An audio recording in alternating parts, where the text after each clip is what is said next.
It was at one of Rafael Trujillo's opulent parties that Porfirio Rubirosa's life took another dramatic turn. Among the glittering guests, his eyes met those of a captivating young woman. Little did he know, she was Flor de Oro, Trujillo's daughter. Porfirio, always the charmer, invited her to join him at a small table, oblivious to her true identity. Their chemistry was instant and undeniable. The next morning, Trujillo formally introduced Porfirio to Flor de Oro. The revelation of her identity was a shock. Their budding romance, however, did not go unnoticed. And soon, Porfirio found himself exiled to the fortress of San Francisco de Macorís. As he prepared to leave, a note from Flor was delivered expressing her distress and longing to see him again. Weeks later, a phone call from Flor reignited their connection. She asked him to meet her at a ball, a risky but irresistible invitation. Porfirio sneaked out, and at the ball, they danced, drank, and spoke in French, their bond growing stronger with each passing moment. But their secret rendezvous could not last. At 10 p.m., they parted with heavy hearts, and Trujillo,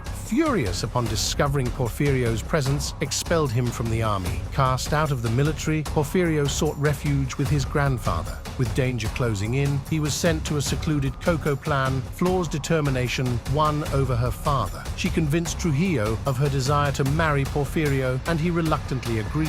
By December 1932, in the Grand Capital Cathedral, Porfirio and Flor de Oro were married. Their wedding marked the beginning of a new chapter in Porfirio's life, one that would see him rise among the elite, indulging in his passions for cars, polo, and women. But with these pleasures came greater risks and unforeseen challenges. The relationship between Rafael Trujillo and Porfirio Rubirosa was one of mutual benefit, but also of underlying tension. Rubirosa was reinstated in the army with the rank of captain and appointed aide-de-camp to the president. As captain and aide-de-camp, Rubirosa thrived. His days were filled with military duties, sports, and the luxuries of high society. This new role perfectly balanced his need for discipline with his love for excitement. In 1936, Porfirio Rubirosa was appointed as the Dominican legation to Berlin, marking the beginning of his illustrious diplomatic career. This appointment was the spark that ignited the fire of a career spanning over 3 decades.